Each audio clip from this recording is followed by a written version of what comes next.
terus-menerus berada dalam ingatan, kesadaran kepada yang kita cintai. Nah, kalau dalam zikir nafas atau zikir lisan, jadi apapun yang kita terima, kita senantiasa mengucapkan nama Allah, Allah, Allah, Allah di setiap hela nafas, ya. Kalau kita sudah masuk ke dalam zikir qalbu, maka beda lagi, ya, bukan tentang mengucapkan, tapi tentang menyadari. Datang musibah, ini tahu dari Allah, cara menangani seperti apa? Oh, dengan cara sabar. Datang nikmat, oh ini tahu dari Allah, kita tahu menangani seperti apa? Dengan cara bersyukur. Ya, jadi tentang itu nanti tuh, tentang bagaimana merespon takdir yang Allah berikan kepada diri kita. Akhirnya kita mampu meresponnya dengan makomat. Nanti kita ngaji makomat, tenang, sabar, ridho, syukur, tawakul, mahabbah, dan lain sebagainya. Banyak sekali makom itu, ya, makom itu banyak sekali. Siap, mat keci, siap. Jadi kalau di pengajian atau akhir bersolawat tuh laki-laki perempuan. Jadi gini, kalau laki-laki tuh atau akhir bersolawat, kalau perempuan ya ada ngaji sebulan sekali tentang ibu-ibu doang tuh, ngaji ibu-ibu doang. Ya, biasanya ngebawain tema-tema yang relevan atau relate dengan keseharian ibu-ibu gitu ya. Ada parenting, ada spiritual journey, ada tentang membangun chemistry antara suami istri gitu, kayak gitu-gitu. Kalau untuk sebulan sekali ibu-ibu itu. Jadi makanya sebenarnya saya ngaji TikTok seperti ini tuh baru merambah, teman-teman. Saya tuh biasanya ngaji ya live, ketemu gitu ya sama jamaah mustamiin tuh gitu. Ketemu gitu, suluk drakor, ketemu gitu. Jadi baru saya ngaji seperti ini. Alhamdulillah ketemu teman-teman yang baik-baik gitu ya. Nah, yang kedua, tanda cinta yang kedua adalah mailul bil qalbi, ya, mailu daimun bil qalbi. Siap, insyaallah, ya. Hati kita lebih cenderung atau terkoneksi dengan Allah Subhanahu wa taala atau yang kita cintai. Mailul qalbi ilal mahbub. Hati kita cenderung kepada al-mahbub, yaitu Allah Subhanahu wa taala. Jadi kecenderungan kita adalah Allah. Nah, saat hati kita cenderung kepada Allah, disitulah hidup kita menjadi tenang, sakinah.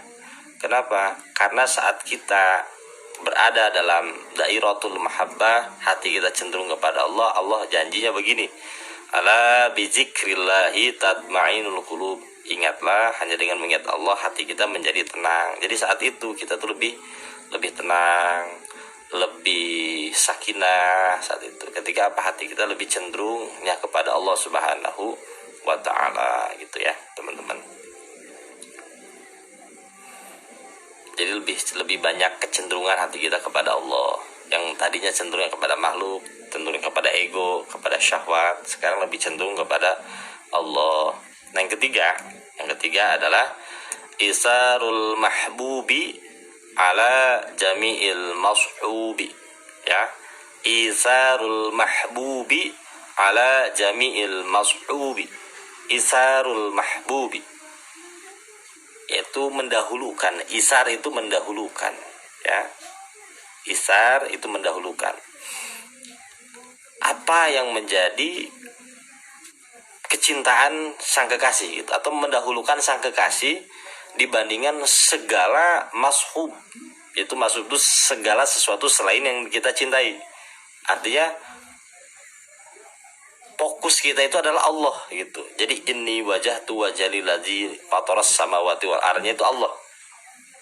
Jadi fokus utama kita adalah tentang Allah, bukan tentang yang lainnya. Ya, yaitu namanya isarul mahbubi ala jami'il mashubi.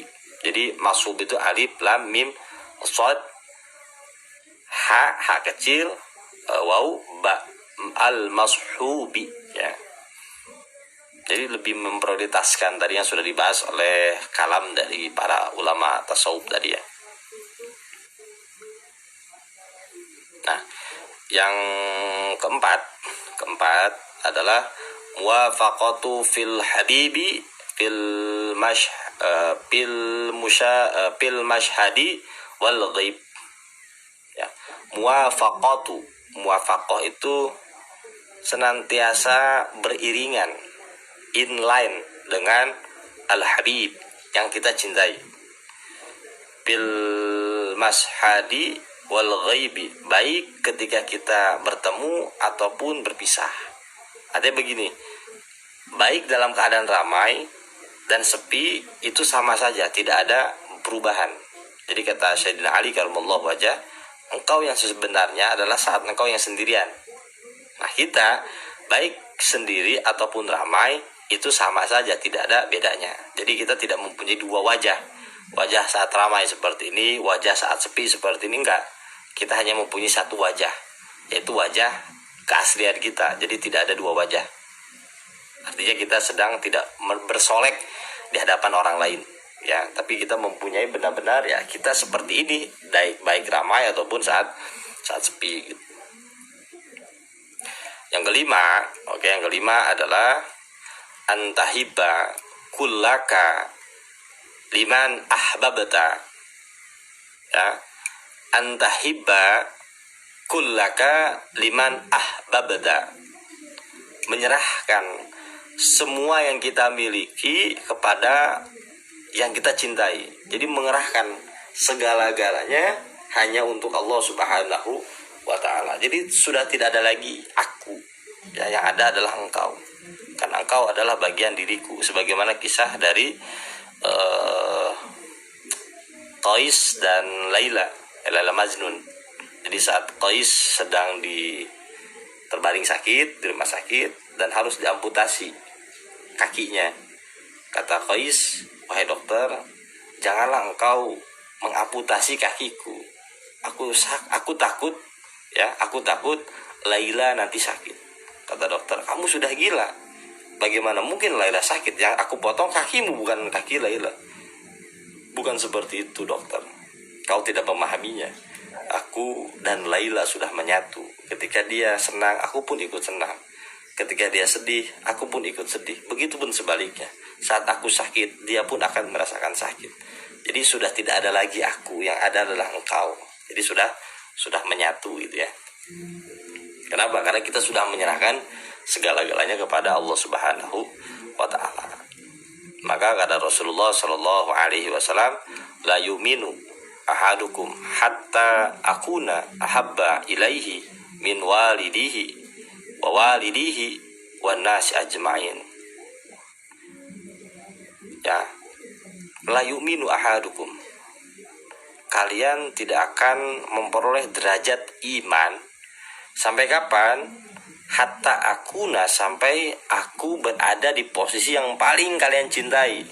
Dari apa? Dari orang tuamu, dari anak-anakmu, dan dari segala manusia yang lainnya.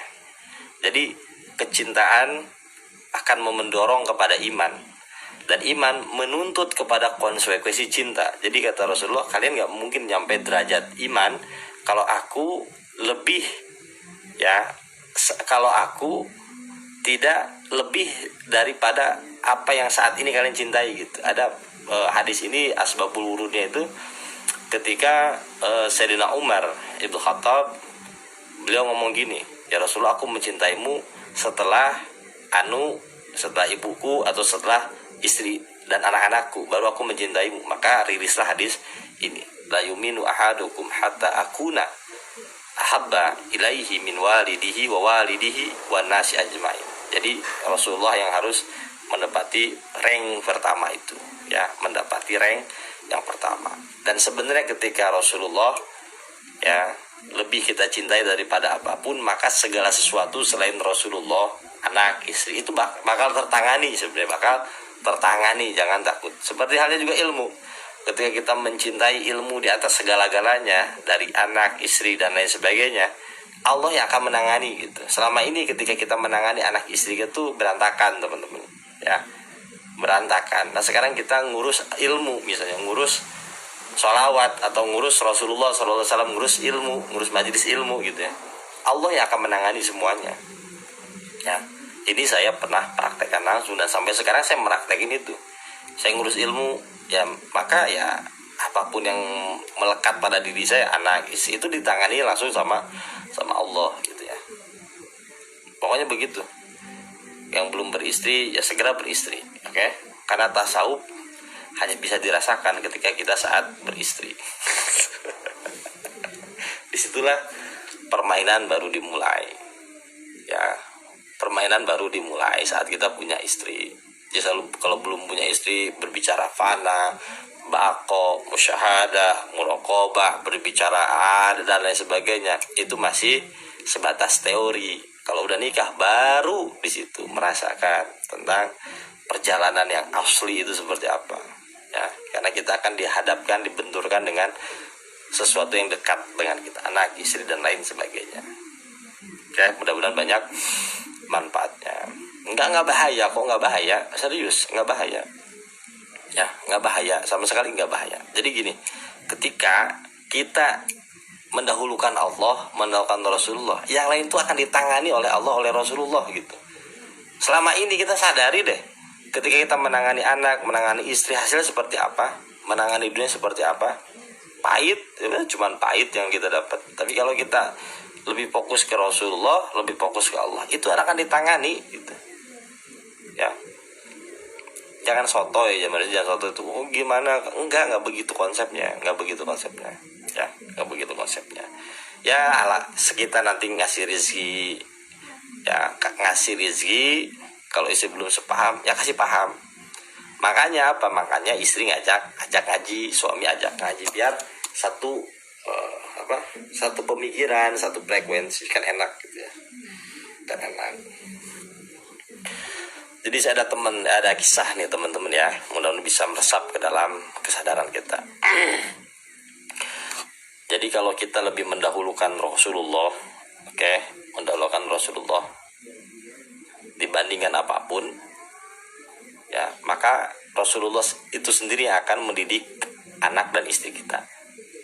Contohnya begini, ada seorang ayah ya, yang mendidik anaknya, yang membesarkan anaknya. Lalu anaknya ketika sudah mulai sadar, dia sering bertanya kepada bapaknya, wahai ayahku, siapa sih itu Rasulullah? Kenapa engkau selalu menyebut-nyebut namanya? Siapa itu Rasulullah? Kata ayahnya begini, wahai anakku, kamu bisa sampai di posisi ini adalah karena Rasulullah. Ya, karena Rasulullah. Ketika ibumu mengandung engkau, ayah senantiasa berdoa untukmu meskipun engkau dalam kandungan. Ini disuruh oleh Rasulullah, kata ayahnya. Lalu saat engkau lahir, aku ajankan engkau, aku berikan nama engkau yang indah. Itu perintah Rasulullah juga. Saat engkau mulai bisa membedakan mana baik, mana buruk, aku menyekolahkan engkau. Ini juga perintah Rasulullah. Saat engkau mulai tumbuh, ayah mendidik engkau, tidak boleh begini, harus begini, ini cara yang seperti ini, begini, cara masuk kamar mandi pakai kaki kiri dulu, keluar pakai kaki kanan, ngaca harus berdoa, makan harus berdoa, menutup aurat, dan ayah memberikan engkau makanan yang baik, yang halal. Kata anaknya menyahut, ini yang nyuruh Rasulullah juga ya? Iya, ini yang nyuruh adalah Rasulullah Shallallahu Alaihi Wasallam. Sampai anaknya memahami ternyata Rasulullah ini hadir di tengah-tengah keluarga kita, gitu. Hadir di tengah kehidupan kita. Jadi semuanya yang nyuruh Rasulullah ya? Iya, semuanya yang nyuruh adalah Rasulullah. Nah, enak kalau kita mempunyai keluarga seperti ini. Jadi keluarga yang balutannya adalah Rasulullah. Jadi sholawat yang kita lantunkan bukan ingin mendapatkan apa, tapi memang berasal dari kesadaran kita berterima kasih kepada Rasulullah. Jadi sudah tidak lagi nanti baca sholawat ini dapatnya apa ya? Enggak, karena kita memang sedang berterima kasih kepada Rasulullah. Bahkan kita saat ini bisa ngaji, bisa dekat, bisa saling sapa, ada chemistry di antara kita. Ini berkah Rasulullah, teman-teman. Berkah Rasulullah. Kalau tanpa Rasulullah mana mungkin kita bisa seperti ini,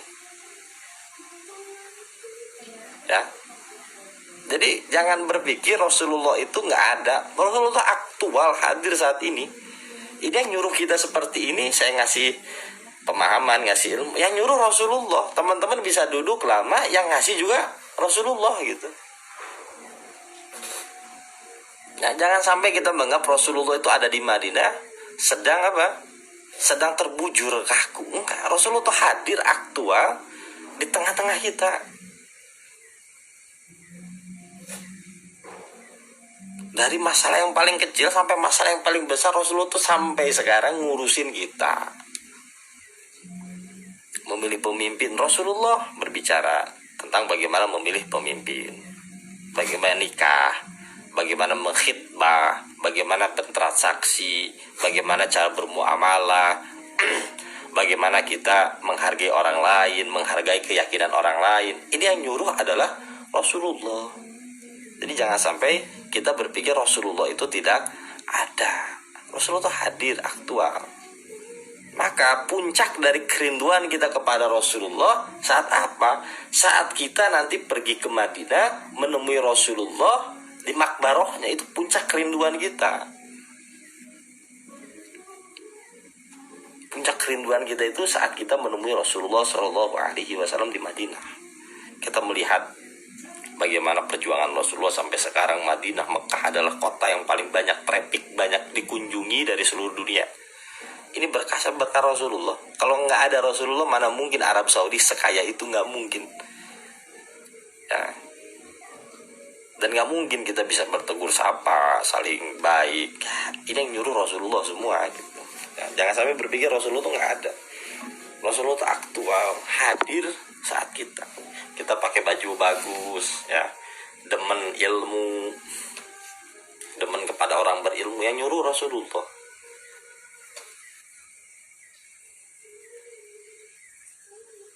Ya, seperti itu teman-teman, ya.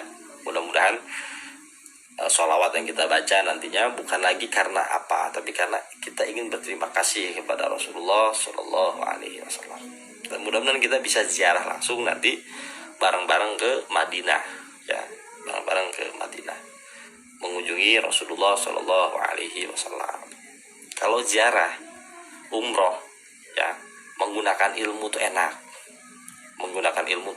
jadi nggak asal berangkat aja, ada ilmunya.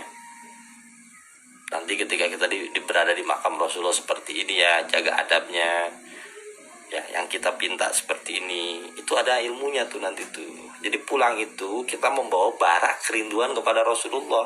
Nah, bara kerinduan kepada Rasulullah ini kita sebarkan gitu kepada teman kita, kepada saudara, kepada umat-umat yang lainnya gitu. Jadi rindu itu harus ditularkan gitu. Jadi jangan sampai kita merindu sendirian. Kita ingin orang lain pun merindukan Rasulullah. Jadi saling menularkan rindu. Jadi pulang dari sana ada bara rindu yang tidak pernah habis. Malah semakin kita sering berkunjung ke sana, semakin bara kerinduan itu semakin membesar. Jadi bukan menghilang. Ketika kita sana ternyata semakin membesar bara kerinduan ini. Dan kita ingin terus menerus ke Madinah ataupun ke Mekah. Nah, mudah-mudahan kita bisa umroh bareng gitu, ya. Amin ya Allah ya Rabbal alamin. Jadi nggak ada yang nggak mungkin teman-teman, nggak ada yang nggak mungkin gitu.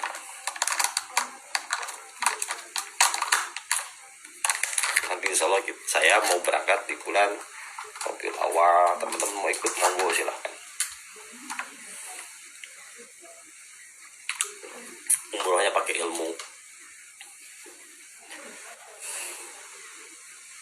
Kalau dengan kepolosannya, ketulusannya datang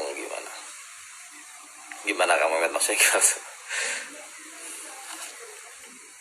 Mandiri atau travel Pak Ustaz?